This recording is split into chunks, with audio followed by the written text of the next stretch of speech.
Halo guys, jangan lupa berolahraga. Mau tua, mau muda, mau sehat atau tidak, tetaplah berolahraga guys. Karena berolahraga dapat menjaga tubuh Anda tetap sehat. Walau diketahui orang lain, Anda tetap sedikit saja berolahraga akan membuat tubuh Anda selalu segar bugar. Jumpa lagi dengan saya Bung El pada dalam channel Infogol yang akan membahas tentang final UCL. Ya, final yang sangat menarik namun sedikit membosankan. Kita langsung saja, here we go.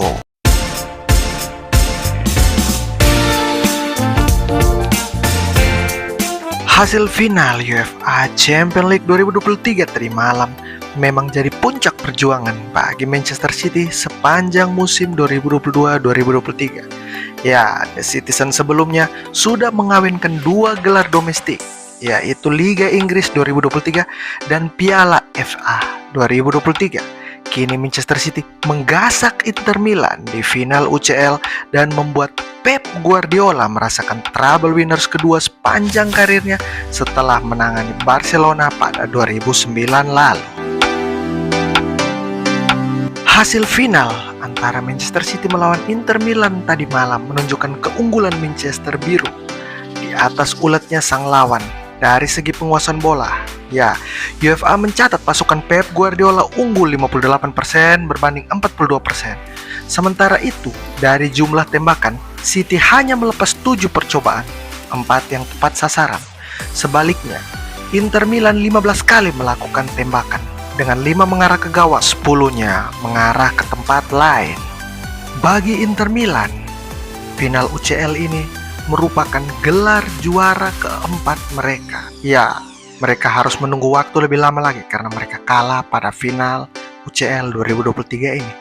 Terakhir kali Nerazzurri memenangi Liga Champions pada 2010 di saat pelatih mereka yang terbaik, Jose Mourinho, menangani Inter Milan. Dalam pertemuan final ini, Pep Guardiola memutuskan untuk bertahan dengan skema uniknya 3-4-2-1. Ya, John Stones dipasang sebagai gelandang bertahan bersama Rodri.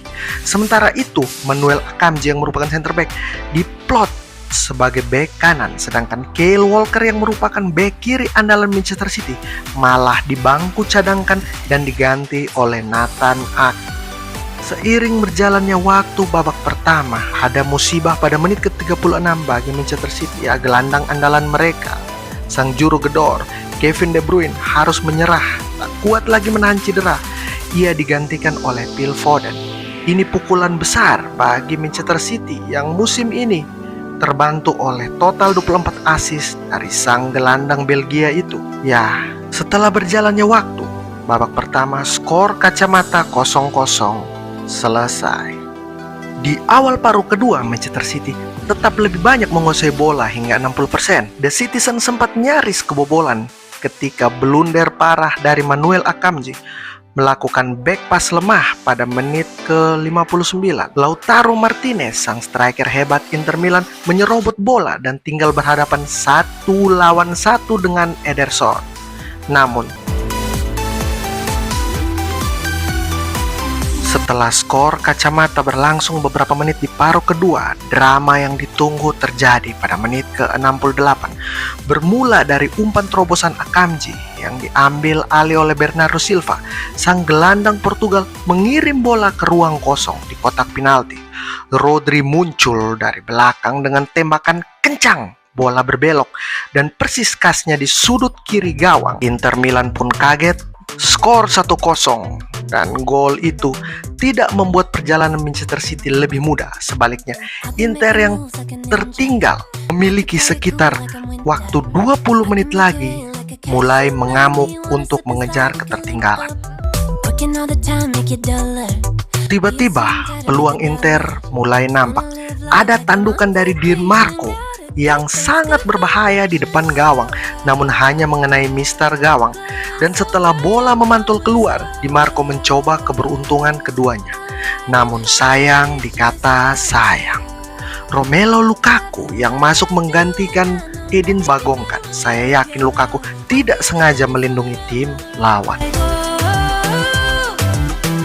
Belum cukup cukup sampai di situ, Simone Inzaghi memasukkan Robin Gosens dan Raul Bellanova ke dalam lapangan, dan ditambah lagi Henrik Mkhitaryan dan Daniel De Ambrosio demi mencari celah untuk mengalahkan Manchester City. Seiring berjalannya waktu, Inter tidak kunjung menemukan gol, sedangkan waktu terus bergulir. Menit ke-88, Robin Gosens memberikan umpan yang sangat matang dengan tandukannya mengarah kepada Lukaku yang tinggal berhadapan dengan sang kiper Manchester City, Ederson. Sayang dikata sayang, Lukaku tanpa luka. Luka kita bersama Inter malah menanduk lurus ke arah Ederson, bukan menanduk ke kiri atau ke kanan gawang yang kosong.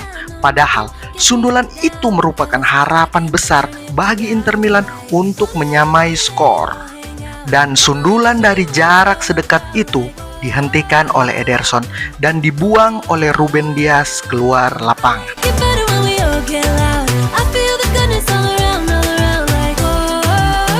Setelah pertambahan waktu paruh kedua selesai, peluit panjang dibunyikan dan akhir dari pertandingan menandai kemenangan Manchester City. Dan Lukaku malah memberi luka bukan pada lawan tetapi pada tim sendiri. Ya, Lukaku, luka kita bersama Inter Milan.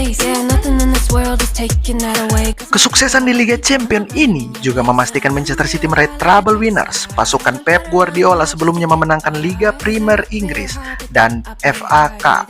Dengan merengkuh treble winners, Manchester City menyamai prestasi yang dibuat oleh sang rival sekota, Manchester United, pada musim 1998-1999 silam. Hal ini juga menjadi akhir penantian pemilik Manchester City, Sheikh Mansour, sejak mengambil alih Manchester City pada 2010 lalu. Dia sudah menunggu selama 13 tahun untuk melihat berhasil menyudahi penantian selama 50 tahun dari sepanjang klub itu berdiri, atau setengah abad lebih, untuk bisa memenangi liga paling bergengsi di Eropa itu. Ya, UEFA Champions League, si kuping besar yang membuat semua pasang mata tertuju padanya dalam semalam.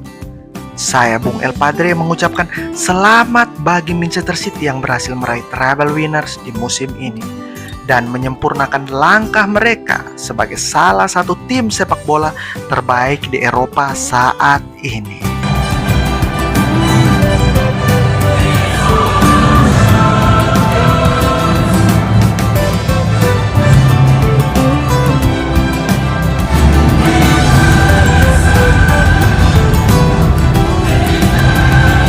Saya Bung El Padre, salam sehat, salam sepak bola, salam info gol.